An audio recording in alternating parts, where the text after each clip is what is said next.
Olá a todos, sejam muito bem-vindos a mais um podcast Cabeça de Dono. Chegamos na 21ª edição, né? Viemos trazendo até aqui muitos empresários, empreendedores, amigos, parceiros que contaram suas histórias e ajudaram certamente muitas pessoas a olhar negócios, né, e empreendedorismo de uma maneira diferente. O podcast Cabeça de Dono é um oferecimento do Grupo Solar, que está as empresas SolarSul, Cop Energia, Orbitfy e Freeclean. São empresas que trabalham com o propósito de levar soluções a seus clientes e nada mais justo que levar, no mínimo, educação, no mínimo, ideias, né, e no mínimo, um propósito claro aí para todos os parceiros que estejam conosco durante todo esse tempo. Hoje o convidado especial que a gente traz para conversar com vocês é um convidado super especial para nós, que é um parceiro de longa data, imóveis planejados, né? Trabalha com nós aqui já há bastante tempo, principalmente em casa, né, Vitor? Isso aí. Então seja muito bem-vindo. O Vitor é um empresário do ramo moveleiro, móveis planejados, sob medida, e está aqui com nós já há bastante tempo. Seja muito bem-vindo, Vitor. Muito obrigado, Aleco. Agradecer o convite aí. Eu acompanho o Instagram aí do Cabeça de Dono e a gente... é uma satisfação muito grande hoje estar aqui para poder conversar um pouco com vocês aí.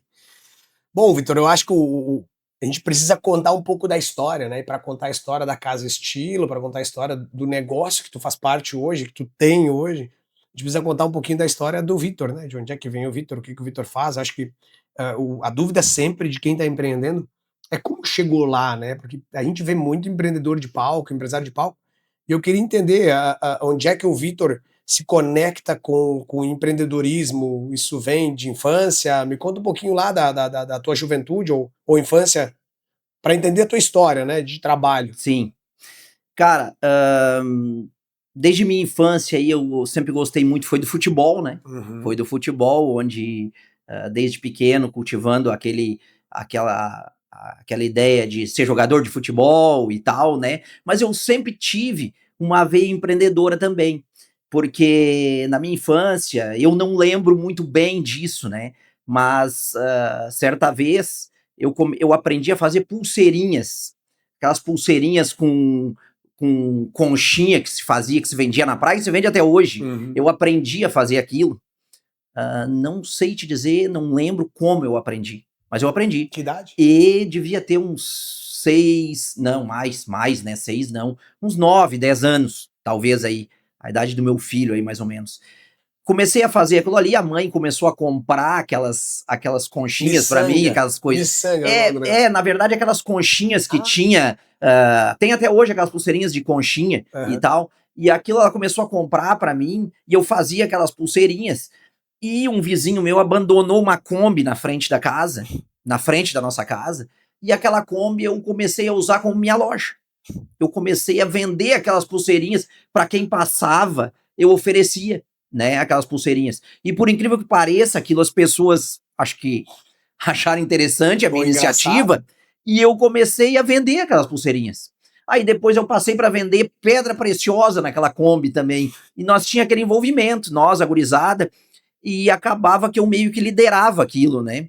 Então eu acho que daí já parte alguma coisa nesse sentido de empreender, né? Era uma brincadeira, mas que acabou resultando em eu vender umas coisinhas e tal. Então acho que vem muito da infância já, né? O futebol também me trouxe muito essa questão. O futebol te traz trabalhar em equipe e te ensina que tu precisa de outras pessoas para atingir o teu objetivo. Então eu acho que daí parte um pouco dessa veia empreendedora que a gente tem, né? Tu, quando criança, começa a trabalhar, Vitor, em algum lugar, não? Empreende? Ou chegou a ser funcionário em algum momento da tua história? Sim, sim. Vou te contar então como tudo começou, tá? Eu joguei futebol até os meus 20 anos, né? Até os meus 20 anos, que foi o último momento, assim, cheguei a ter contrato profissional, né? No Brasil de Farroupilha. Não sabia. Brasil de Farroupilha eu cheguei a jogar a Taça São Paulo e joguei posteriormente um período ali no profissional do Brasil de Farroupilha, mas foi pouco tempo, porque quando eu voltei já da Taça São Paulo, primeiro eu estive no Veranópolis, né? Saí do Pinheiros, acho que é importante registrar que eu fui, talvez, um dos 4 ou 5 jogadores no Pinheiros que foram vendidos, né? Eu fui vendido a um empresário de Caxias do Sul, na época jogava no Júnior do Pinheiros aqui, com meus 17 para 18 anos, eu acho. E esse empresário me comprou na época por R$ 25.000, o que era muito dinheiro, né? Pô. Lembro que na época eu acho que o Pinheiros utilizou esse valor para finalizar o ginásio de esportes, né? Então, acredito que eu devo ter sido um dos poucos aqui de Taquari que foi, né, da escolinha, vendido a um clube, né? Não sabia.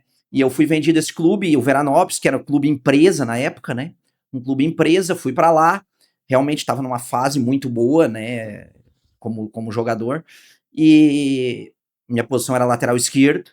Fui para lá, fiquei no Veranópolis por um ano, depois do Veranópolis eu vim para o clube empresa também, que era desse mesmo empresário aqui em Farroupilha, onde nós disputamos a Taça São Paulo de futebol júnior, né? Onde nós disputamos a Taça São Paulo. Ele era um cara muito bem conceituado no futebol ali, um empresário forte do futebol. E nesse período que eu estive no Brasil de Farroupilha, já chegando com um contrato profissional, eu joguei a Taça São Paulo, porque obrigatoriamente você precisa ter um contrato profissional para jogar a Taça São Paulo. Na época funcionava assim, hoje eu não sei. Mas naquele período que eu cheguei no Brasil de Farroupilha, eu já sentia uma lesão que veio a me tirar do futebol depois, né? Que foi uma lesão de pubis, que é uma lesão muito violenta. Eu, depois da Taça São Paulo, fiquei 11 meses sem jogar por causa dessa lesão. E foi num período onde era a transição entre sub-20, que é hoje que eles chamam, e profissional, né? E aquilo ali me prejudicou bastante. Então eu tive também um período que eu fiz no São Paulo, né? Um pouco antes disso, de eu ser vendido aqui do Pinheiro, eu tive um período no São Paulo, né? No no São Paulo Futebol Clube, né? Em São Paulo. Em São Paulo. Lá tive uma experiência muito legal, porque fiquei um tempo lá, onde, na verdade, foi eu mesmo que pedi para vir embora, porque tive uma agressão num treino, onde eu cortei a boca profundamente, e aí aquilo me deixou um pouco chateado lá, longe de casa e tal, mas naquela época o Júnior de São Paulo tinha jogadores como Fábio Simplício, Júlio Batista, né, e tantos que eles foram campeão da Taça São Paulo na época, e daquele time muitos foram grandes jogadores, né, jogando a nível mundial, né. Uhum. Então foram experiências para mim, o futebol me proporcionou experiências que eu trouxe posteriormente para minha vida de hoje, até hoje, né? A gente aprende muito no meio do futebol, porque o futebol, tu vive ali em concentração de futebol, sozinho, só meninos, né? Sem ninguém cuidando à noite, por exemplo. Então é a lei do mais forte, né? Tu precisa. Na primeira vez, quando eu cheguei lá no Veranópolis, o meu pai estava junto, né? Ele ficou lá uma noite. E o meu pai era um cara que não era assustado nesse sentido, né? A mãe que tinha mais aquela coisa, bah, quem sabe tu volta e tal, se não tá legal, né? Mas o meu pai disse pra mim, quem sabe vamos embora. Pra ele dizer isso, é que realmente ele viu que não era fácil, né? Mas eu fiquei um período ali dos 15 dias, primeiros dias, ficar fora, longe da família e num clima, de certa forma, até hostil, porque existe muita coisa em concentração de futebol que a gente não imagina, né? Porque é um monte de menino sozinho ali, né? À noite, não tem ninguém cuidando. Hoje, nesses clubes maiores deve ter, mas nos clubes menores com certeza não, né? Então é difícil. Tu precisa tomar o teu espaço, tomar o teu lugar, né? E conquistar no meio daquele monte de cara ali, né? Então foi um aprendizado muito grande para mim esse período. Logo que cheguei no Veranópolis, em questão de pouco tempo, um mês e pouco, 2, eu já era uma das lideranças do grupo, né? E posteriormente, depois no Brasil de Farroupilha, eu já cheguei como uma liderança do grupo, né? Já tinha um certo nome no meio do futebol ali da Serra, né?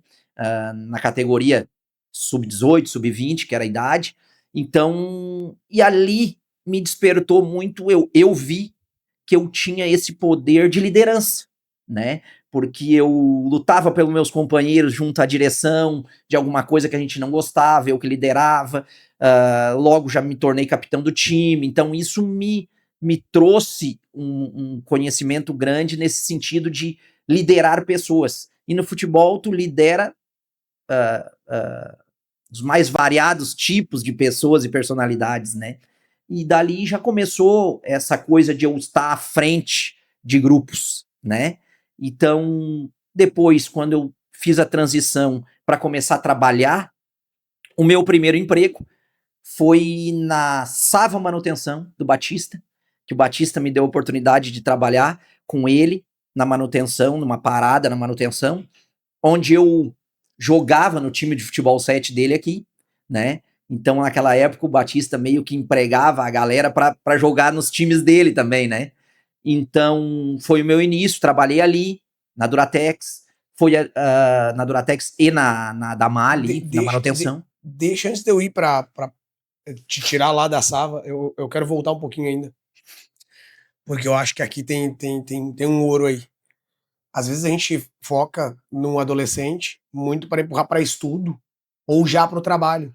Sim. E às vezes ele tem e pode ter um dom voltado ao esporte. Sim. E de fato, e o que é o medo muitas vezes, né? Que o esporte deixe ele preguiçoso, o esporte deixe ele, né, procrastinador, que não queira trabalhar logo na frente. E tu tá me dando uma narrativa completamente contrária a isso. Né? Tá me dando uma narrativa que o que te moldou foi justamente o esporte. Com certeza. Queria entender um pouquinho mais dos desafios que tu teve lá. Porque e isso, tenho certeza absoluta que hoje tu passa por alguns desafios na tua empresa que certamente bate, isso aqui, hoje eu tô duro, tô preparado, porque eu tomei essa porrada lá atrás. Tu acha que o ambiente, Vitor, principalmente de concentrações, né? O que é a maior exposição que tu acha que passa o adolescente que tá ali? É pela exposição da falta da família? É pela a exposição de, cara, é uma guerra que não tem lei?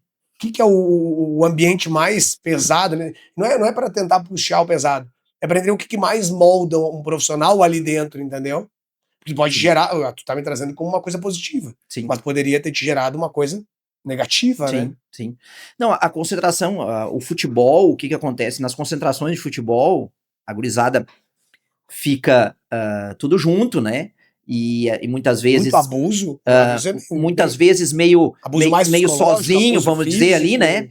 Então, o que acontece? Na minha época, hoje pode estar diferente, né? Na minha época existia, quando chegava um jogador novo na concentração, ele tomava um sufoco, como a gente chama. Esse sufoco era o quê? Todo mundo colocava a camisa na cara, deixando só o olho de fora, e invadia o quarto do cara, ou o local onde o cara tava, e o cara tomava uma ruim mesmo. O cara tomava uma ruim, né? Então, muitas vezes, aí, no outro dia, o cara já ia embora.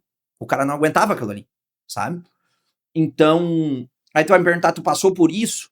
Não, eu não passei por isso, porque quando eu cheguei lá, como eu te falei, eu tinha sido vendido ao empresário. O cuidado é diferente. E aí eu cheguei lá, e os próprios meninos já diziam, esse aí não dá pra botar a mão porque é o filho do homem.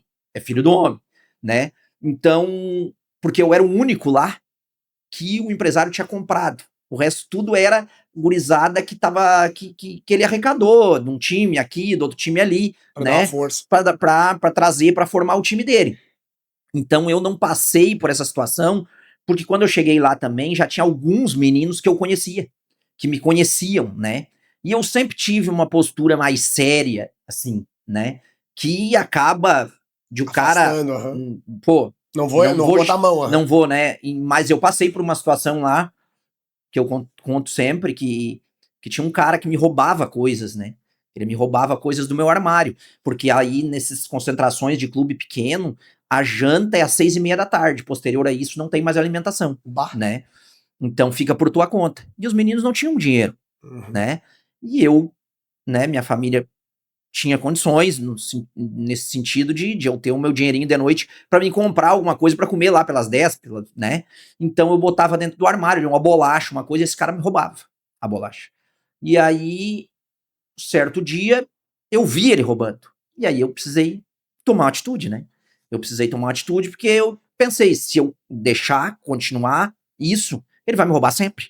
Só que ele era um cara bem maior do que eu, né?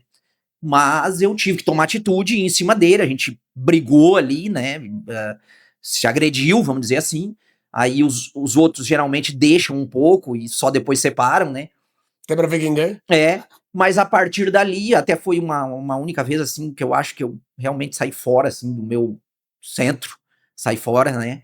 E tanto quando ele saiu, ainda joguei até uma pedra nele ainda né? E no outro dia ele foi mandado embora, porque daí, pela confusão, o diretor foi chamado à noite lá, e chamaram ele na direção depois, e mandaram ele embora, porque ele tava fazendo isso aí. Mas naquele momento ali, foi o divisor de água para mim, no sentido de que ali eu passei e os caras, não, peraí um pouquinho, esse cara aí nós não podemos, né, ele tomou uma atitude, Uhum. Não né, vai ficar assistindo nós roubar. mas muitos caras bons, cara, eu vim embora de concentração de futebol por esse tipo de coisa. Fala-se muito, né? Por não aguentar essa pressão psicológica, né, no Grêmio, eu estive no Grêmio, por exemplo, no Grêmio me roubaram minhas coisas tudo, né, num dia, eu cheguei segunda-feira, tinha entortado meu armário todo e pegado minhas coisas dentro. Então esse tipo de coisa acontecia. Mas, de contrapartida, tu passa esse período e começa a ter amizade com os caras, e os caras começam a se tornar teus irmãos, porque cada um um por todos, todos por um ali, né? No dia a dia. E à noite também, né? A gente é tua família ali praticamente. Então, assim, depois que passa o período de tu tá fora, de tu te acostumar a ficar lá, passa a ser legal.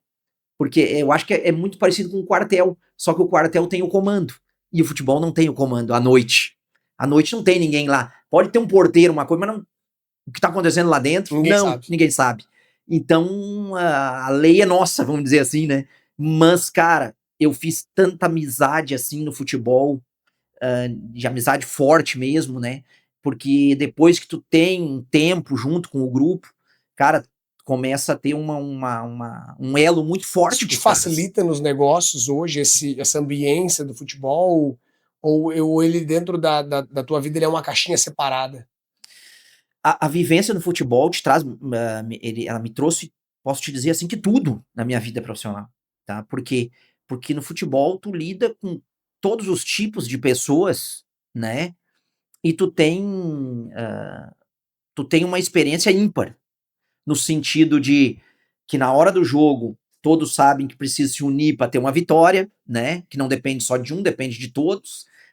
O futebol, cara, todo mundo é malandro, então tu não tem ninguém ingênuo, né?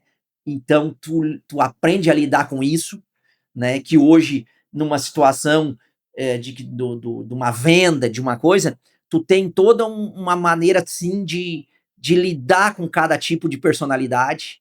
Tem aquele cara que tu precisa escutar mais, porque ele tá com vontade de falar, né? E às vezes não tem ninguém que escuta ele, né? Então tem o cliente que ele é um pouco carente de conversar, né?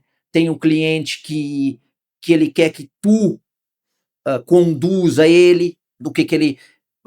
não tenho ideia do que fazer aqui, tu me conduz, mas tem o cara que vem com a ideia. Então, cada tipo de cliente tem uma maneira de tu atender, né? E de tu captar o que ele precisa, o que ele quer, né? E tu acha que trouxe isso do futebol? O futebol te dá uma vivência muito grande nesse sentido de tu aprender a lidar com pessoas, sem dúvida. Tanto com clientes, principalmente como com funcionários, né? Eu quero fechar a janela do futebol e agora quero voltar para a etapa onde o que tu foi fazer dentro de uma empresa de manutenção? Tu, um cara que não tinha experiência nenhuma, foi fazer lá. Cara, na época eu precisava trabalhar quando eu parei de jogar, né? Porque essa lesão me tirou completamente da possibilidade de continuar jogando. Tanto que eu sinto ela até hoje se eu jogar 5 dias seguidos, vamos dizer, né? E ela me tirou a possibilidade de continuar sendo um jogador profissional. Eu tive outras oportunidades, por exemplo, até o próprio Lisca, que é treinador aí hoje, né? Eu conhecia bastante ele quis me levar para um clube, eu disse, cara, não tem como, cara, eu não tenho condições de treinar. Vou chegar quarta-feira, eu não tenho mais condições de treinar. Se eu treinar segunda e terça, né? Então não dá. Então, essa lesão acabou me impossibilitando. Mas eu conseguia jogar de forma amadora. Jogar os finais de semana, isso aí eu conseguia jogar. Então eu comecei a jogar no time da Sava ali, né? E eu falei pro Batista, cara, eu tô precisando trabalhar. Porque daí, na época, minha namorada ficou grávida, que é a Luísa hoje que tá aí comigo, né? Minha filha. Tem que Então, sustentar uma criança. eu tenho que sustentar agora a Luísa, né? E eu preciso trabalhar. Vou esquecer agora o futebol, preciso trabalhar. Então eu comecei a trabalhar na Sava, nem sabia o que eu ia fazer, cara. Cheguei lá, era manutenção e vamos lá, e um serviço Bruto, né? brabo, Pesado. complicado, Pá. onde também para mim foi um aprendizado, né? E aí eu jogava também aos finais de semana, que era num período de uns 3 anos, 4 anos ou até mais, eu ganhava mais jogando futebol aos finais de semana. Jogando futebol amador aos finais de semana, e o complemento era trabalhar. Eu ganhava mais jogando do que trabalhando. Mas isso, né, foi onde eu comecei a conseguir sustentar minha filha e começar a ter a minha vida, né? Uhum. Mas ali naquele momento, a manutenção industrial, eu precisava de um emprego, não interessa o quê, né? Quanto E me tempo propus. ficou na função, Vitor, lá? Na manutenção, eu trabalhei ali com o Batista, eu devo ter trabalhado uns 4 meses. Ah, tá. Porque É uma passagem meteórica. Porque eu batia todo dia, toda semana eu batia na porta da Sertaja para pedir emprego pro seu Bavaresco e pro Fuso. E eu dizia para eles, cara, qualquer coisa, eu quero trabalhar. E aí um dia o Fuso até falou para minha mãe, não, mas esse menino, não podemos botar ele em qualquer lugar. É um guri bom, vamos esperar um pouquinho para aparecer uma vaga boa. E aí foi quando apareceu a vaga de vendedor da loja de móveis da Sertaja, né? Tá. Que aí foi meu primeiro emprego como vendedor. Que eu entrei na loja de móveis da Sertaja. E já entrou direto vendendo? Já entrei de vendedor. Nas primeiras 2 semanas, daí eu escutei uma colega falando lá no crediário, não, esse guri aí não fica 2 meses, né? Não fica 2 meses. E aquilo ali me... Já foi um motivador pra... Isso, foi. E aí, cara, com quem eu aprendi muito na venda, quando eu entrei na Sertaja, foi com a Simone, mulher do Márcio do Esquimó. A Simone, ela é uma maior vendedora que eu conheci, né? Que legal. Incrível o relacionamento que ela tinha com as pessoas. Ela não entendia quase de produto. Isso ela pode dizer que é verdade, que às vezes eu ia lá ajudar ela a explicar como é que funcionava a televisão. Só que ela engajava as pessoas de uma forma... que ela é encantadora, uma pessoa encantadora. Eu fico com vergonha de dizer não. Ela chamava pelo nome, ela perguntava pelo filho, ela sabia a história de cada família de quem ela atendia. E as pessoas chegavam a fazer fila para ser atendido por ela. A Simone, ela me ensinou muito e aprendi muito vendo ela ser vendedora. Como aprendi muito também com a Aline, que é a esposa do Gutão, que a Aline tem, eu acho que é Maria João, o nome da loja dela em Lajeado. A Aline me ensinou demais também, que era gerente na época da loja. O gerente era o Marcelo, a Aline era subgerente. O Marcelo tem a loja hoje em Itabaí ali. Tá. E a Aline era subgerente, que era quem lidava com os vendedores ali. Entende que os teus mentores, então, foram eles na arte da venda, vamos dizer, no relacionamento. Na arte da venda, a Aline e a Simone foram, assim, minhas referências ali no início, né? Onde que acontece essa transição, Vitor, do Vitor para empreender? É dali? Aí o que aconteceu? Eu trabalhei 1 ano na Sertaja e a Sertaja fechou esse segmento de loja de imóveis na época. E automaticamente a Sertel entrou para ter uma loja ali onde é a São João hoje na esquina ali. E toda a equipe da Sertaja foi para a Sertel. A Aline, gerente, a vendedora Simone, né? A Daniela, irmã da Aline também, se não me engano, daí foi trabalhar na Sertel. E na Sertel, aí uma empresa maior, no ramo do varejo, né? A Sertaja tinha 2 lojas e a Sertel tinha 79 na época, se não me engano, né? Então já veio com uma uma Estrutura. situação de uma estrutura maior, um aprendizado maior através de cursos e tal, Sistemática de venda, né? Com todo um padrão já da loja, de uma loja de varejo que concorria com Colombo, com as grandes, né? E ali a gente aprendeu muito, né? Só que a nossa loja aqui em Taquari tinha um DNA diferente das outras, das outras Sertel. Por quê? Porque a Aline tinha essa veia do móvel de alto padrão. E a Sertage ali tinha móvel de padrão mais alto, médio alto, né?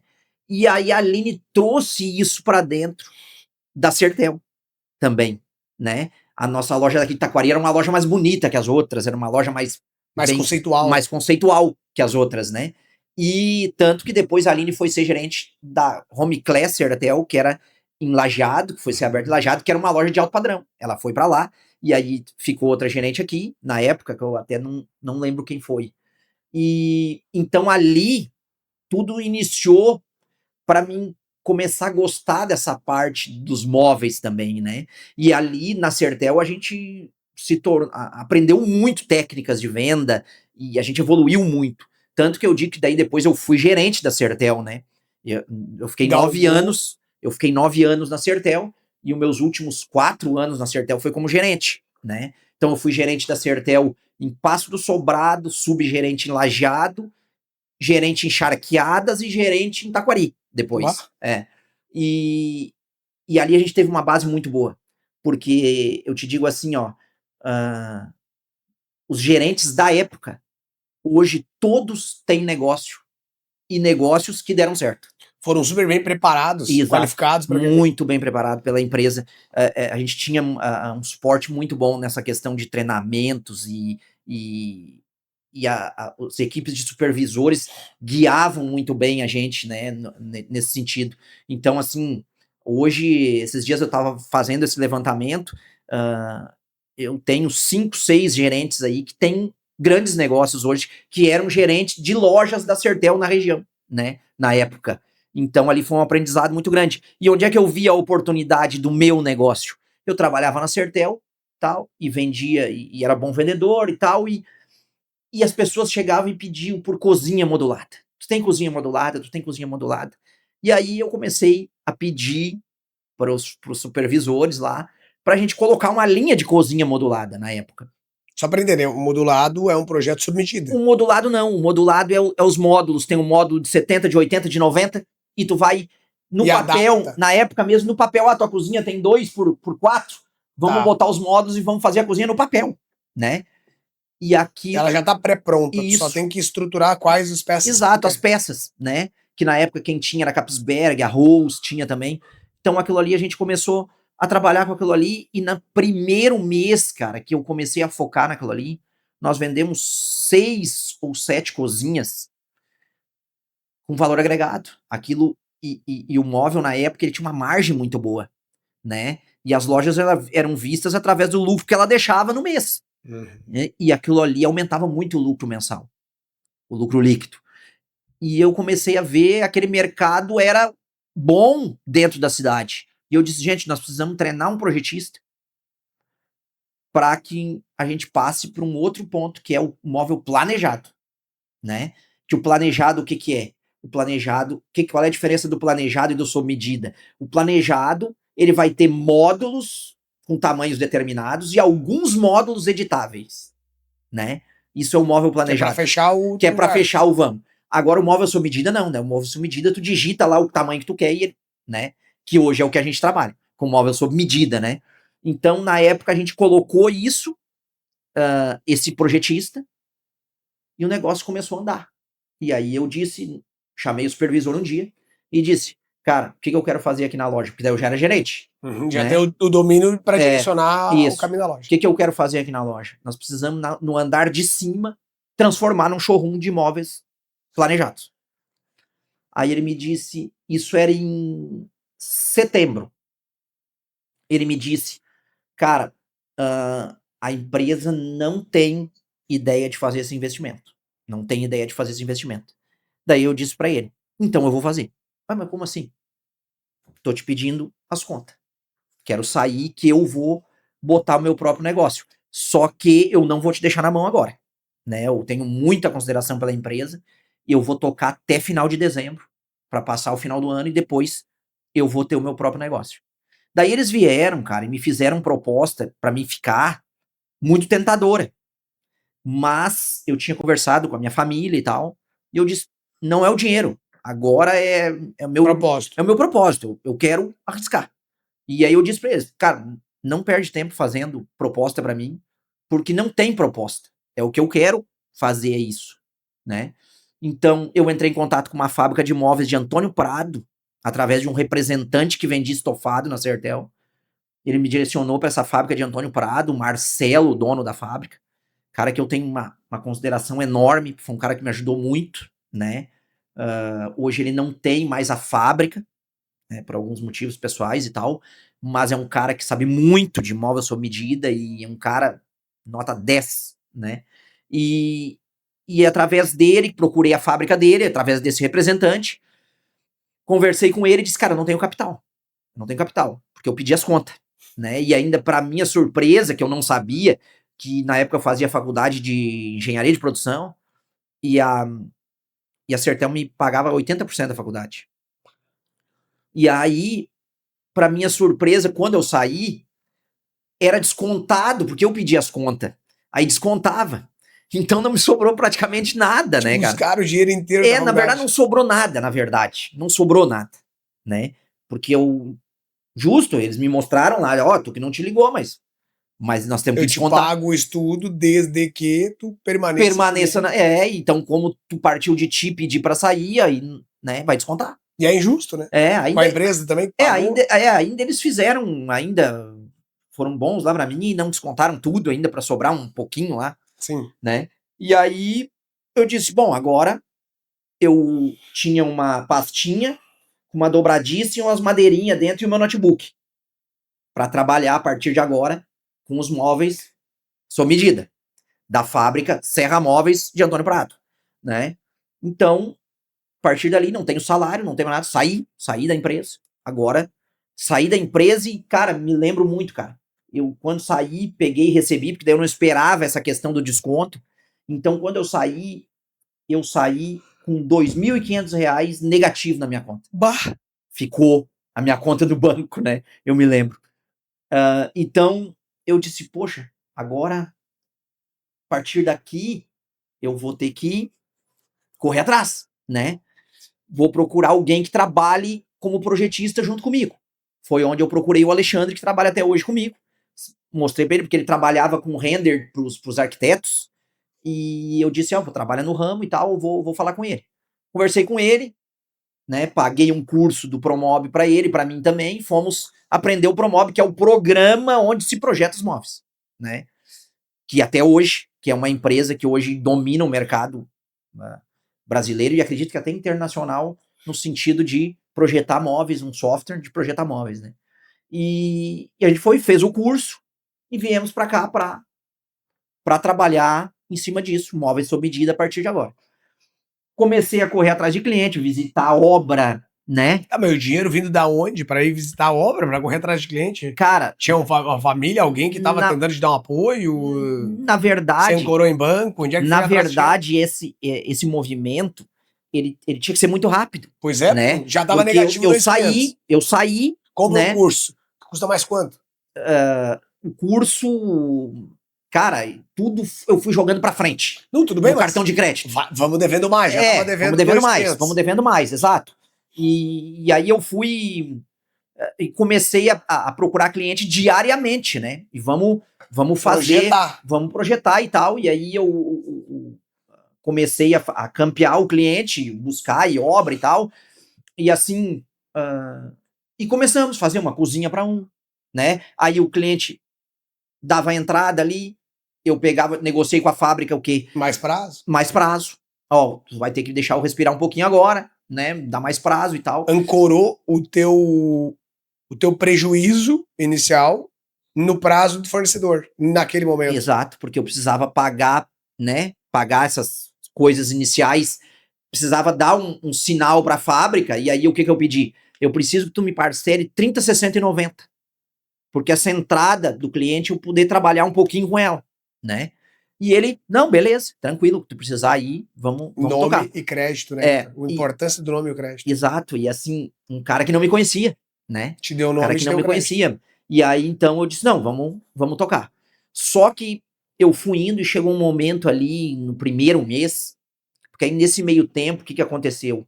Eu tive um problema com o meu carro, né? Eu bati o carro. Comum, né? Não é incomum. E aí o carro, cara, ele não tinha seguro e ele deu perda total, né? Eu fiquei sem carro durante 2 meses e mandei arrumar o carro. Quando ele voltou, depois tive que vender porque não prestou o carro. E aí eu fiquei esse período sem carro.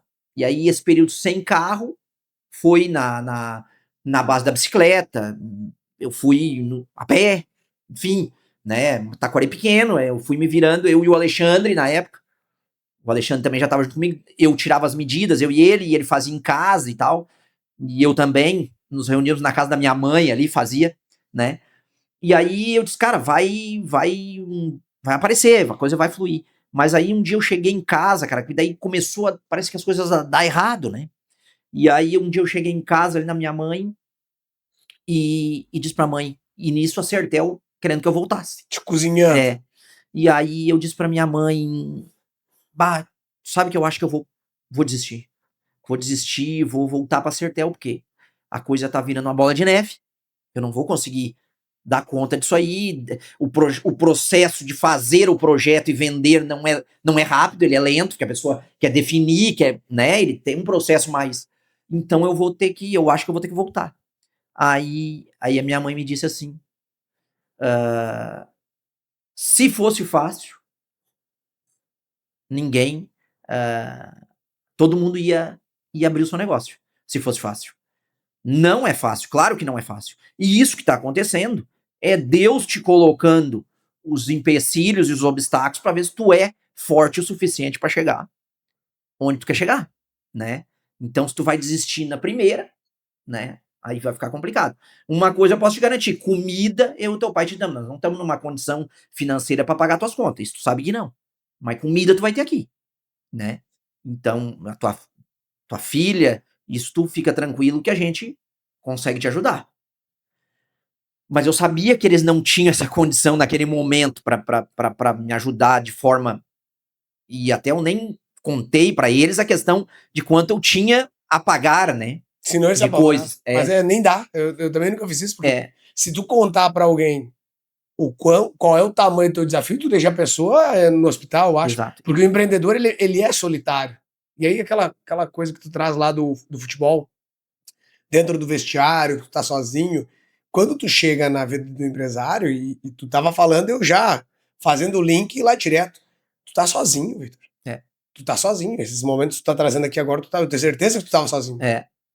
E outra, né? Às vezes tu tem um endividamento ali que tu mesmo já pensa assim, não tem como eu pagar, né? Mas não para de tentar. Mas não para de tentar.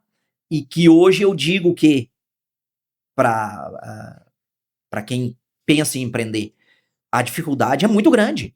Vai ter esses momentos, mas foi para casa. A mãe disse: volta, aquele vergonha na cara e continua. Aí a minha mãe sempre muito religiosa, a mãe, né? Sempre foi. Muito. E sempre passou isso, assim, da gente também ter essa, acreditar, né? Então ela disse isso para mim e eu disse, poxa, é verdade, cara. É verdade, né? Não posso desistir agora, né? E eu tô fazendo tudo certo. Tem que dar certo, né? E eu disse, não. Acordei no outro dia de manhã, disse, vou pra batalha de novo. Aí, o Cicinho tinha comprado uma casa. E eu vinha negociando com ele os móveis. Mas ele um dia disse para mim, como é que nós fizemos para me olhar esses móveis? Né? Eu não tinha mostruário, não tinha nada, não tinha nenhum projeto vendido, né? Então, eu disse, Cicinho, olhar não tem onde tu olhar, né? Mas eu te garanto que é coisa boa e tal, né? E aí um dia eu nunca me esqueço, cara, tô ali na frente do caixa eletrônico que tinha na frente da Sertage. Tô ali, olhando a minha situação no caixa eletrônico ali. E tocou meu telefone. E era o Cicinho. E ele disse pra mim, cara, vamos fechar aquele negócio. tá? E eu disse, bah, cara, que coisa boa, mas eu não tenho pra te mostrar, como eu te falei, né? Aí ele disse assim, conhecendo a tua família, pode bater o martelo. Então, aquele momento ali, eu vi que ia dar tudo certo. Porque eu tinha credibilidade. Então, aquela grana que ele me deu de entrada salvou meu mês, né? Mas tinha os outros meses. E eu disse, preciso outra solução. E aí eu procurei a Caixa. Primeiro eu procurei um outro banco. E aí eles não deixaram nem eu me sentar. Eu disse pro cara, o cara perguntou pra mim, mas teu CNPJ é novo? Sim, meu CNPJ é novo. Tá, mas CNPJ novo não tem como abrir uma conta pra ti e te dar empréstimo. Beleza. Aí eu fui na Caixa. Eu sabia que a resposta ia ser a mesma, mas eu insisti pra falar com a Gilmar. Gilmar, a situação é essa, essa, essa, essa. Eu preciso dessa grana, porque eu tô por abrir uma loja, que eu quero abrir uma loja, mas eu não tenho grana pra abrir. E eu preciso abrir uma loja. Aí ela, Vitor, pois é, CNPJ novo e tal, e tal, e tal. Eu vou ter que avaliar o que eu posso fazer. E aí, depois ela me chamou e disse pra mim, te conhecendo tua família, nós vamos aprovar aqui 20 mil do Construcard pra ti. Aqueles 20 mil, eu disse, dá pra mim fazer um showroom. Só que o prédio. Nesse meio tempo, o Adélcio era ali onde era a Forlar. E o Adélcio comprou aquele prédio de baixo pra passar a comercial elétrica lá pra baixo. E aí, um dia eu fui conversar com o Adélcio, ele perguntou pra mim como é que tá a situação. Eu disse, cara, tá complicado, cara. Tá bem complicado pra mim. Mas agora saiu um empréstimo ali na Caixa, ali pra mim me ajeitar e tal. Aí ele disse assim, não, aquele prédio que eu tô saindo, por que tu não pega aquele prédio? Eu disse, cara, que jeito que eu vou pagar o aluguel? Não tem como pagar o aluguel. Não tem como agora, não tem como mesmo. E ali exige reforma e coisa, né? Aí ele disse assim, pega o prédio, que eu vou pagar os aluguel e depois nós acertamos. Então, um cara que também tem uma consideração enorme por ele. Peguei o prédio, mas exigia muita reforma, né? E aqueles 20 mil deu para começar a coisa ali, a reforma, né? Contratei um pedreiro e daí botei escrito na frente ali, em breve aqui, Casa Estilo. Me lembro. Esse em breve, cara, ficou acho que quase um ano. E as pessoas me perguntavam, tá, e aí? Não vai abrir a loja? Nesse meio tempo, eu correndo. Aí comecei a botar dinheiro ali para reformar e tal, construção caro, né? Tinha minhas despesas também. E aí chegou um momento que a coisa apertou feio de novo, né? Naquele período ali de um ano ali que eu vinha, né? Vinha aos trancos e barrancos. E aí eu tava fazendo um orçamento pro Cláudio da Exata. Do prédio, daquele apartamento, daquele prédio do seu Hélio lá na cobertura, onde ele morou, né? E aí fiz o orçamento para ele e tudo, só que ia levar um ano para ficar pronto, né? Um ano para ficar pronto. Cara, eu tava com a corda no pescoço aí, liguei para ele, e aí como é que tá? Ele, pois é, nós estamos vendo ainda, questão de orçamento e tal. E eu disse, dali não adianta eu me basear que ali vai sair a grana para mim quitar as coisas agora, porque ele é daqui a um ano que vai ficar pronto, não tem por que ele comprar agora, né? E aí entra de novo aquilo que eu penso, que quando tu faz o certo, Deus traz pra ti as coisas, né? Passou uns dias, eu acho que foi, e o Cláudio me ligou, vem aqui no escritório. Era 50 e poucos mil na época, o orçamento. Vem aqui no escritório. Eu fui no escritório dele, e ele puxou um envelope com papel pardo, e empurrou pra mim assim, ó. Vamos tocar, vamos fazer os móveis. Cara, eu deveria ter perguntado pra ele assim, tá, mas por que tu tá me pagando agora? É daqui a um ano que teu apartamento vai ficar pronto. Mas na situação que eu tava, eu disse, eu não vou perguntar nada pra ele. Vou pegar esse envelope, tô indo, né? Tô indo. Cara, se perguntar pra ele hoje por que ele me deu aquele dinheiro, nem ele não sabe. Nem porque ele não precisava me dar aquele dinheiro. Ele fechou, né? Ele podia dizer, fechamos, mas eu vou te pagar mais pra frente, enfim, né? Cara, ele me deu aquele dinheiro ali, cara. E aquele dinheiro, junto com outros clientes que também me ajudaram, mas se eu for citar, cada vai ser difícil. Esse Cicinho e o dele, e o do Cláudio, foi os projetos maiores na época, né, que vultuaram maior, e o Adelso me deu essa força aí que eu te falei, que foi, né, e então aquele dinheiro ali, cara, eu consegui terminar a reforma, com a ajuda do Marcelo, fazer o showroom e inaugurar minha loja. Inaugurar minha loja dia 26 de outubro de 2013. Inaugurar a loja. E a partir do momento que eu inaugurei, na inauguração deu 200 pessoas, eu acho, mais talvez. Dali eu já captei muito negócio, e ali já tinha o Alexandre de projetista, e aí eu contratei a Júlia Dutra também, que era novinha, a Júlia acho que tinha uns 17, 18 anos. Foi o primeiro emprego dela comigo ali. E ela fez toda a faculdade dela trabalhando ali comigo. E então já tinha os 2 projetistas que a gente iniciou, eu, a Júlia e o Alexandre, né? E o montador na época era o Pedrinho, né? E eu acho que e aí tinha um auxiliar junto com ele. Então era aquela estrutura ali. E dali a gente já pegou projetos para vários projetos naquela inauguração para orçar, né? E a coisa começou. Mas eu levei, cara, 2 anos e meio para poder começar a tirar alguma coisa da empresa para mim, né? Da empresa para mim. Então foi muito difícil mesmo. Foi muito difícil. Foi muito desafiador, sabe? Eu não tive nenhuma injeção de capital que eu não tive que pagar depois, né? E eu tive apoio de pessoas, né? Que confiaram no meu trabalho, né?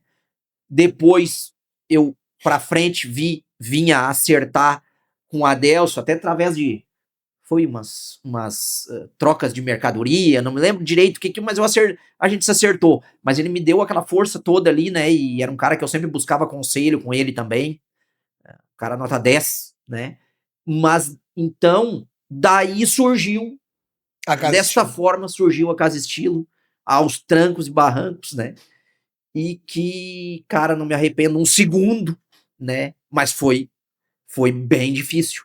Vários momentos eu pensei em voltar, né? Mas sempre as pessoas certas no meu caminho para dizer, não, segue.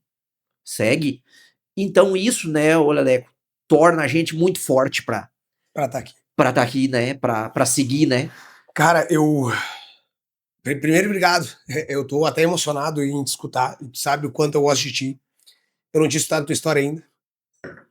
Que história do caralho, bicho. Parabéns por ela. Obrigado. Tu merece. Tu merece mesmo. Eu te escutando.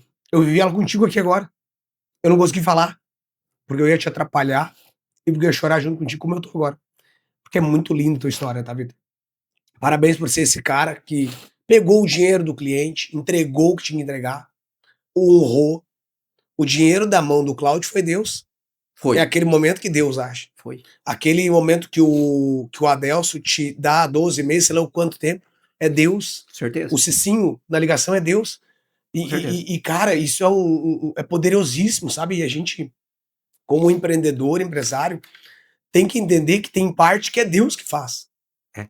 Ele dá a mente pra gente poder ter condições de aguentar a pressão, mas ele vai agir.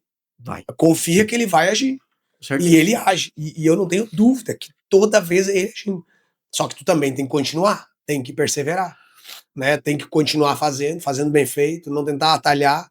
O maior problema da humanidade, né, e talvez do empreendedor que tem insucessos em alguma parte da vida do negócio, é que ele tenta atalhar, ele tenta enrolar o cliente lá, não falar a verdade para o cliente, ou enganar aqui, ou tentar dilubriar ali, e logo na frente a gente paga a conta, porque a gente Paga. planta e colhe. Com certeza. Planta e colhe. Então, cara, obrigado mesmo por ter compartilhado a tua história, né? Nós não estamos encerrando, mas eu acho que a gente poder virar uma chave aqui da tua história. Esses caras já escutaram isso de ti? Cara, o Cicinho talvez não. O Cicinho talvez não. O Cláudio, eu acho que eu comentei isso com ele, mas eu conto muito isso, já deve ter chegado aos ouvidos dele, né? Mas são pessoas que, eu até tô contando isso aqui, nem consultei ele se eu poderia contar, né? Porque são caras que eles ajudam muitas vezes e Sim, continuam ajudando pessoas, né? sim. Sem que Não precisa expor, né? no Não, anonimato, sim, eu sei. né? Mas eu acho que todo mundo sabe Sim. das qualidades dessas pessoas aí, a gente vê na nossa comunidade, né? Todos os três É. são para mim exemplos, tá? Exatamente. Assim, pode ter certeza. Então é uma coisa que não que eu devo a eles, porque eu tenho certeza que eles não têm esses sentimentos, né? Sim. Mas é uma coisa que para mim foi muito importante. Que loucura, cara. Olha, eu vou te ser bem sério, se a gente encerrar esse podcast, que ele já foi precioso demais, Vitor. Porque, cara, a história do empreendedorismo, ela é isso, sabe? Ela é feita de muito erro para um acerto. E às vezes o cara acha que vai ser fácil, ele vai vir, vai empreender, vai ficar rico amanhã, ou vai, sei lá, precisar poder parar de trabalhar amanhã. E não é, né, Vitor? Não é. Não é. E tenho certeza que não foi esses os desafios. Logo, tu tem outros, tu Sim. enfrentou outros e as coisas aconteceram.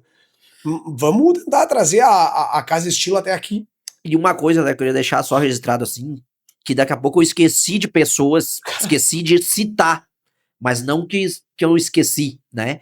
Mas aí foi Coisas mais uma pontuais. situação resumida de tudo que aconteceu, né? A gente ainda hoje de manhã falava numa reunião com o time inteiro, é que é difícil de tu citar individualmente, mas os reflexos, se as pessoas sejam homenageadas por aqueles que foram lembrados. Exato. E são reflexos bonitos, né? O Cláudio, o Cicinho, o próprio Adelson, são reflexos bonitos para se olhar, pô, se esses caras foram representação, para mim tá ótimo, porque eu fiz parte dessa história. Vitor, e cara, beleza, tu tá lá no móvel projetado, essa cadeira que a gente tá sentado, não sei se tu te lembra, mas essa é tua? Sim. Quando eu entrei eu já conheci. Ainda ontem, o Fabinho teve aqui nessa semana e disse, cara, de onde é que saiu essas cadeiras de cara? Comprei do Vitor.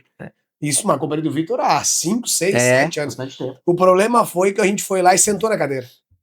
E bah, cadeira confortável. Depois de tu sentar, já era. Você nem vê, depois de ver o projeto, não, muda aqui pra baratear. Não, já era. Agora é como eu vou fazer pra pagar. É isso aí. E essas cadeiras é isso, né, Vitor? Pô, tu pensa que tem 3 cadeiras de altíssimo padrão pra gente sentar aqui. E a durabilidade.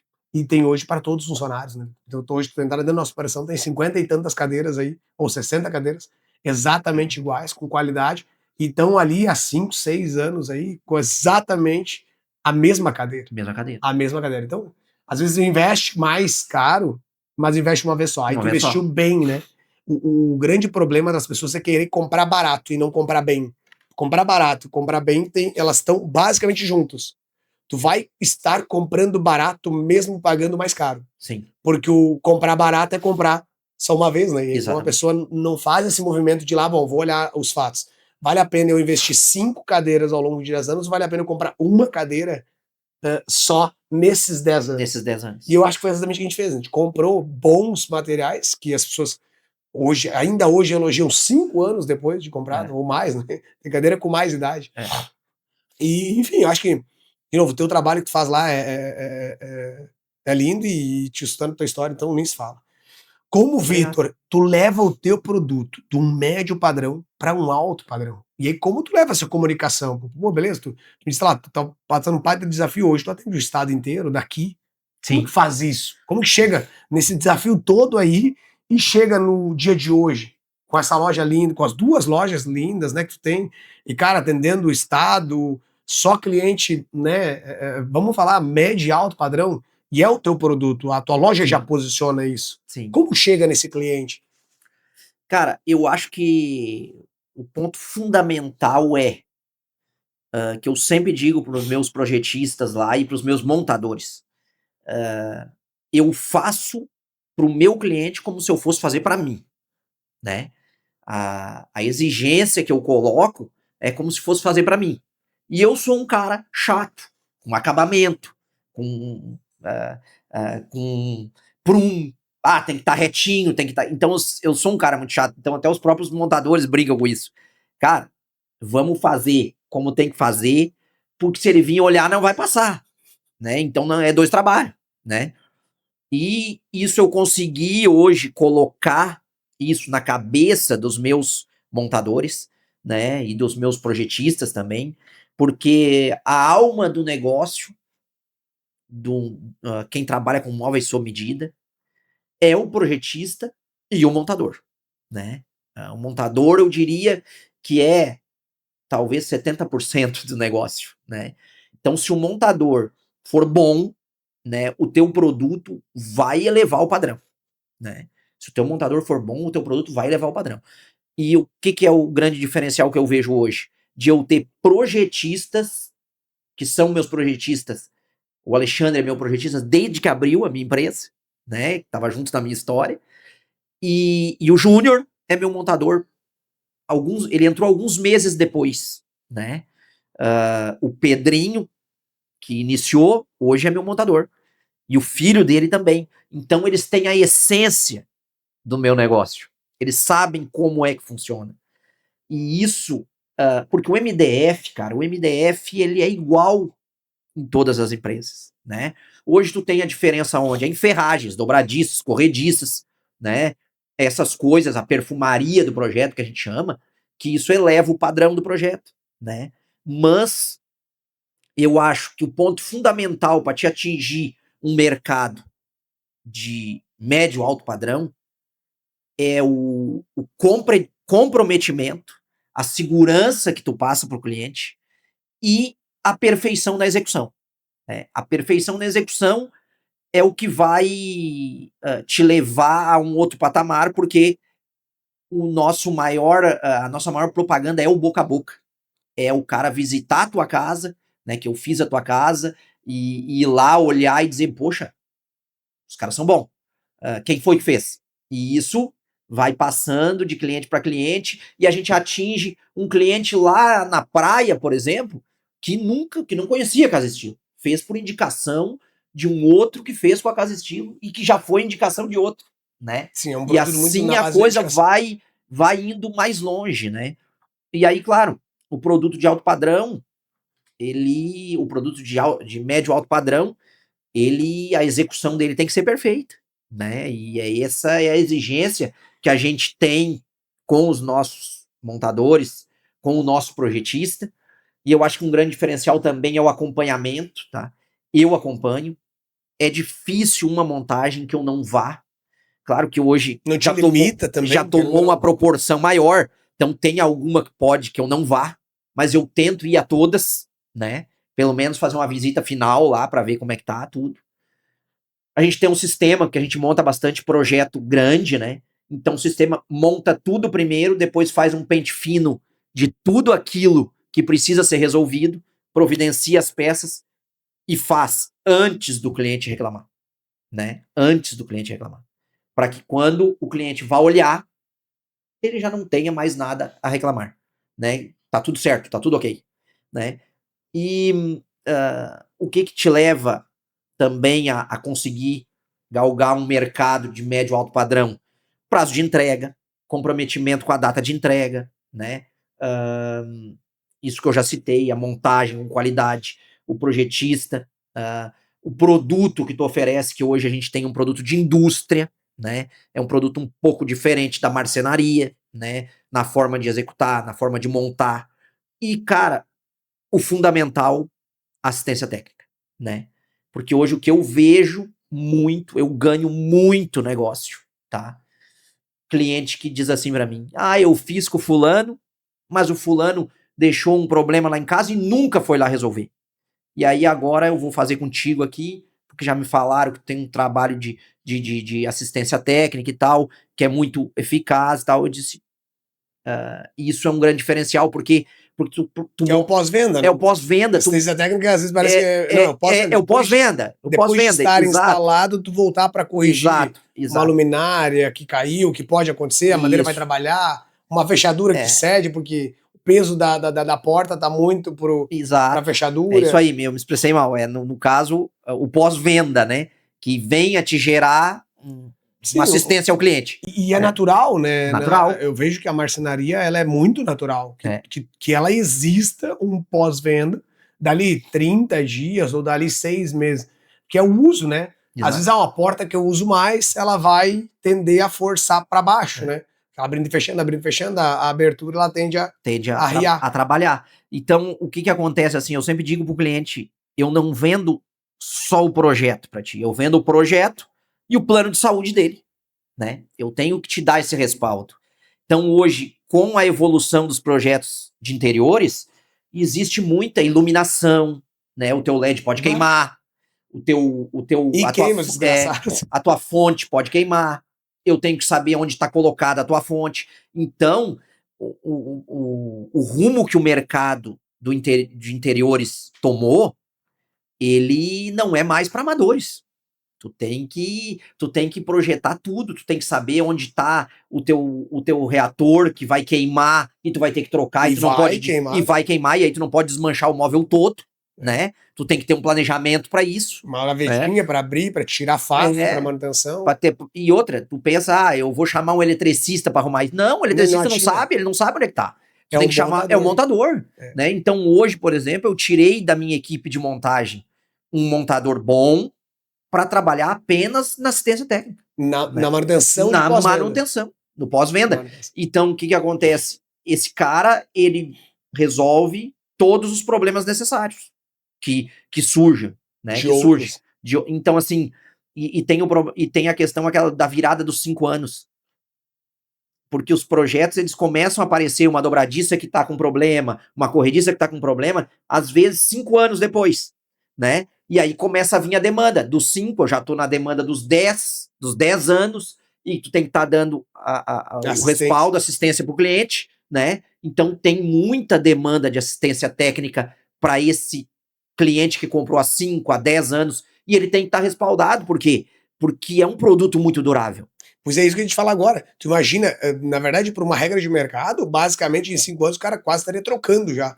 Mas não, ele tá só fazendo manutenção de tão bom que o produto acaba sendo. E outra coisa que eu observo nesse período, que eu tenho loja há 13 anos, um projeto de imóvel sob medida, ele não fica fora de moda em 5 anos. Agora não mais. Não mais. Então, assim, tu fez toda a tua casa lá, ela vai estar super atual por 10 anos. Muda meia dúzia de coisinhas ali. Detalhe, daqui a pouco tu quer trocar uma diferente, vai mudar uma porta e tal, mas a estrutura, a tua pedra vai estar atual, o design, o modelo do teu móvel vai estar atual. Até porque as cores agora já não é mais aquela coisa coloridona. Não. É tudo meio neutro já, para não ser os móveis o que vai chamar atenção. O que vai chamar atenção. Então, claro, se tu fizer um projeto, um arquiteto, um projetista que está inserido no mercado, ele vai fazer um projeto que esse projeto vai perdurar por tranquilamente 7, 10 anos estando sem te despertar a vontade de tem que trocar tudo, né? E aí, como a durabilidade do produto é boa, isso vai demandar apenas pequenos reparos, né? Então eu já fui em casa de cliente que comprou há 10 anos atrás e que a casa tá nova, cara. Tá nova. Ele cuida, né? O que tu vende pra esse cara depois? Não vende mais nada? Não, eu vendo. Eu vendo, geralmente, daqui a pouco ele compra um apartamento em Porto Alegre, ele compra um apartamento na praia, ou ele compra um apartamento em Gramado, enfim. Ele indica pessoas, né? Então, a demanda, a gente pensa às vezes, mas vendeu a casa do cara, vai durar 10 anos, não vai vender pra mais ninguém. Não. Tá sempre surgindo negócios, né? E através desses clientes que indicam a gente pelo serviço. Então, eu acho que, resumindo a tua pergunta, onde vai para atingir o mercado, o que tem que fazer para atingir o mercado de alto, médio, alto padrão, é produto, montagem, projetista e suporte pós-venda. É aí que tu vai te diferenciar no Não adianta mercado. ser só bonito, ser só caro. É, Quer dizer, você, vou botar caro porque vai posicionando. não. A hora que ele comprar e não for bom, ele não te indica mais, morreu a empresa. E morreu a empresa. E então eu acho que tá aí os pilares de tu atingir um mercado e sair daquela concorrência forte de preço, E né? também Que tem nesse tem mercado. muito, e hoje as pessoas procuram o quê? Procuram coisa boa. A pessoa não quer se incomodar, Não né? quer mais. E hoje a gente está oferecendo um trabalho muito completo, né? Em Capão da Canoa, por exemplo, eu já ofereço no litoral entregar o imóvel pronto, né? Já com tudo. Tu acha que isso é a Faço a tendência? iluminação, faço o eletrodoméstico, a pedra, cara, faz tudo. É tudo contigo, eu não quero me envolver. Só me dá o orçamento Que espetáculo. de quanto fica aí pra gente fazer tudo, É né? que esse mercado, o que é mais precioso para ele é tempo, não é dinheiro, né? Exatamente. Então, se ele ganhar tempo contigo e tu é uma pessoa que resolve a vida dele, porque se tu pega um médico, né? Vamos falar um médico, um médico, um juiz, né? Que é um público mais seleto e também de poder aquisitivo bastante alto. Não que empresariado não seja, mas esse público, ele lida muito com a mão de obra dele, né? Não tem como transferir. O médico não deixa de sair de uma cirurgia para ir lá decidir, às vezes, se vai ser o ar-condicionado da marca tal ou tal. Cara, Exatamente. resolve que eu não tenho esse tempo. Eu tô lá salvando uma vida. Exatamente. Daí, E é como, mais ou menos como obra, né, cara? Tu vai construir uma casa hoje, tu vai pagar um pouquinho mais pra não te incomodar, tu vai pagar. Né? Pra te não te envolver, tu tem o teu trabalho, a tua hora às vezes é cara pra te ficar te envolvendo, né? Então as pessoas querem cada vez menos se envolver. E eu sempre digo isso pro meu cliente: olha, eu vou te ligar o mínimo possível, né? vou Eu resolver. vou resolver aqui, né? E principalmente quando é litoral, que a pessoa não tá lá, é mais ainda. A pessoa não Pior ainda. pode. Tu tem que fazer toda a parte para ela, né? Tu tem que fazer tudo. Então isso é hoje fundamental para te inserir num mercado onde de padrão médio alto, tu tem que ter uma estrutura para poder atender esse cliente que não quer se envolver, né? Tu entende, então, que o cara já tem que estar um jogo mais à frente. Não adianta o cara arrancar amanhã, vou atender só médio alto padrão. Não se queria. Não, porque o produto é muito igual, né? Hoje tu vai abrir uma loja, vai ter N empresas para te oferecer fornecer os móveis, né? Tem muito A boas mesma carteira. empresas, tem muito boas empresas. Claro que não tem muitas no ramo de fabricação de móveis sob medida em grande porte, né? Às vezes os caras dizem que são sob medida, mas não são sob medida, né? Então essa fábrica que eu trabalho, que é a Prosmóvel, ela é uma fábrica sob medida. Esses caras têm DNA de marcenaria transformada em grande empresa, em grande indústria, né? Então, primeiro passo é tu ter um suporte grande da indústria, que tu escolher trabalhar, né? E segundo passo é tu antes formar a estrutura para depois ir buscar o mercado. Que isso foi muito importante. O Vitor também, da Castini, eu fui visitar a fábrica dele uma vez, e a fábrica dele é um luxo. E aí eu disse, pô, Vitor, mas a tua fábrica, cara, qual é a capacidade, o que tu produz hoje aqui dentro? Ela ocupa 100% da capacidade de produção? Diz ele, cara, hoje o que eu produzo, ela ocupa 30% da minha capacidade de produção. Bah. É porque primeiro eu investi, agora eu vou buscar o mercado. Isso ele me falou há 10 anos atrás, hoje ele é gigante. Ele buscou o mercado estruturado, ele já estava estruturado para buscar o mercado. Não adianta tu ir pro mercado aí, tipo, te queima na arrancada, já era. Exato, tu vai pro mercado sem estrutura, tu não consegue depois. Morre antes de porque se tu fizer uma boa propaganda, se tu fizer, vai vir o negócio, né? Vai vir o negócio através da tua propaganda. Bom, agora a tua teoria é essa, mas vamos ver a tua prática agora. Será que a tua prática é isso? E aí, se tu não tiver estrutura, cara, tu não vai entregar a prática, né? Então, hoje eu vejo que para atingir o médio alto padrão, tu tem que te estruturar para isso. Senão tu não tem que vai estar preparado pra guerra. Preparado pra guerra, exatamente. É que o que acontece, né, Vitor? O mercado ele não tá bobo. Hoje tem concorrência que tá querendo a tua empresa amanhã. Ou ele quer te comprar ou ele quer te matar. Só tem dois caminhos. Ele não quer tudo dentro do mercado. Tu tá tirando o mercado de alguém. E assim tem outros tantos, né? Então quando o cara tá indo pro mercado, se prepara porque os que estão lá já consolidados estão extremamente preparados. A gente vê isso muito no solar, a mesma lógica. O produto do painel solar, ele é um commodity, ele está em qualquer lugar, a qualquer mão. A questão é como ele chega na casa do cliente. E depois que está na casa do cliente, como é conduzido o pós-venda daquele produto, né? E é um produto de altíssimo nível de complexidade. Mas é o mesmo desafio que vocês têm, nós temos, e é ali que é o nosso diferencial. Não, depois. E vou te dizer, cara, o teu trabalho, não é porque tu me convidou para vir aqui hoje falar sobre negócios, né?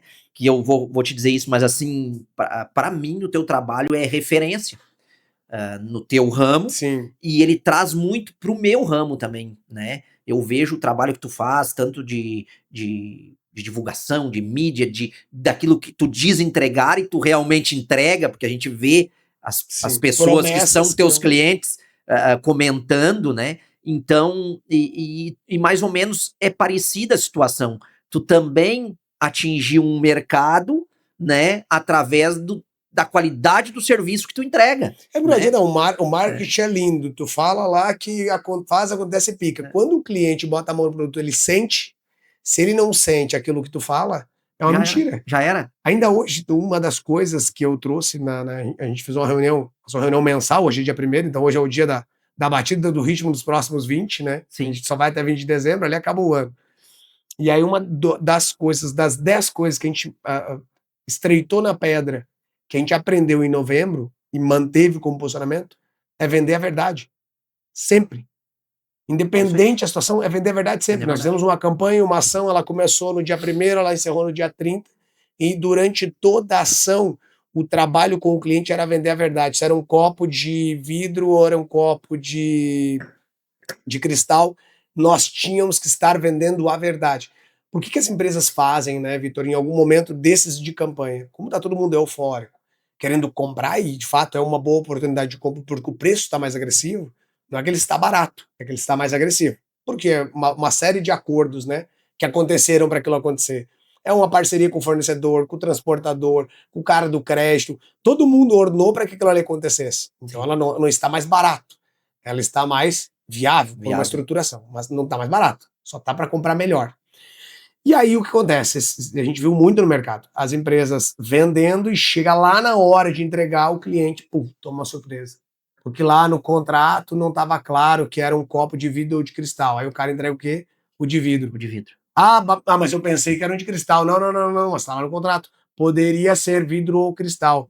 Ferro. Então, tipo assim, a gente vendeu e vende a verdade desde que abriu a porta. Exato. E se a gente errou ou a gente erra, que pode acontecer, é uma falha humana, não sistêmica, não cultural.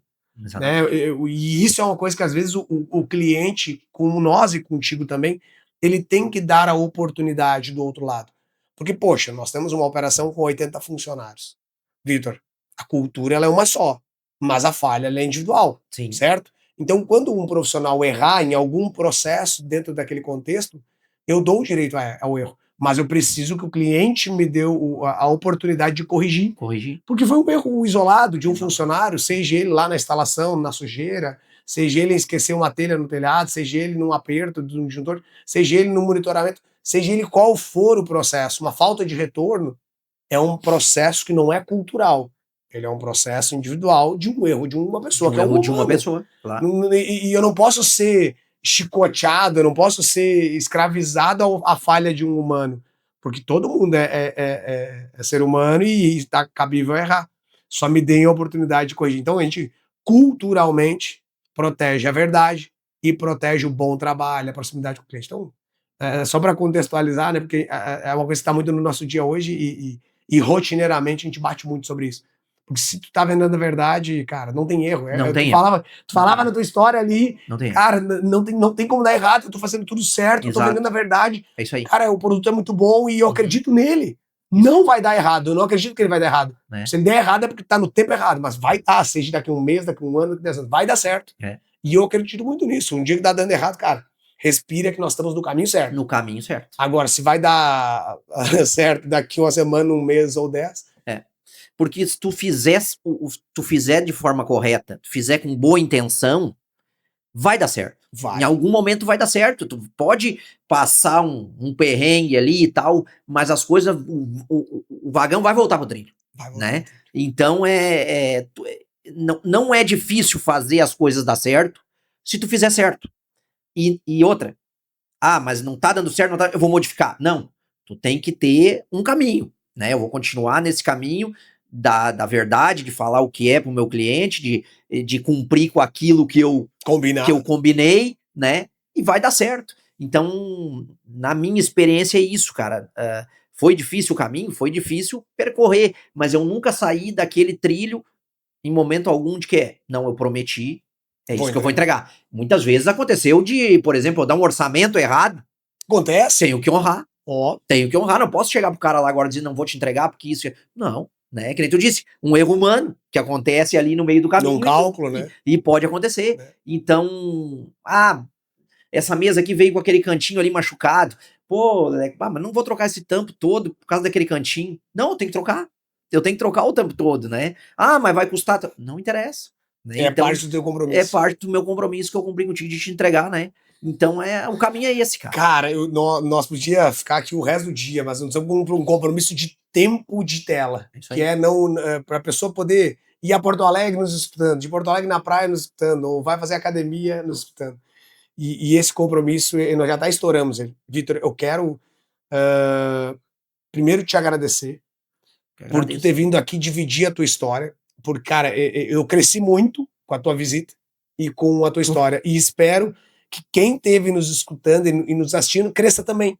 E tenha conseguido entender quem é o Vitor e quem é a Casa Estilo. Eu acho que conseguiu, tá? Nós conseguimos extrair o coração da empresa aqui. Sim. E a nossa emoção, pelo menos pra mim, contagiou. E foi pra mim contagiante a tua história. Quero te agradecer de coração pelo tempo, pela mensagem, pela história, e que a gente possa dividir mais tempo juntos na nossa história aí, que a gente tenha pela frente, tá? Com certeza. Eu quero uma mensagem final, bicho, que tu deixa aí pra quem tá começando, tá passando por algum desafio lá, e a gente sabe que o ano tá desafiador, os anos estão mais difíceis, esses últimos. O que esse cara tem que fazer pra continuar tentando, no mínimo? Eu acho que o principal é a persistência, né? E acreditar naquilo que tu tem como ideal, né? Eu acho que seguir no caminho é muito importante. Não é porque acontece uma adversidade que tá tudo errado que tu tá fazendo. Não, é aquilo que a gente falou ali no início, talvez.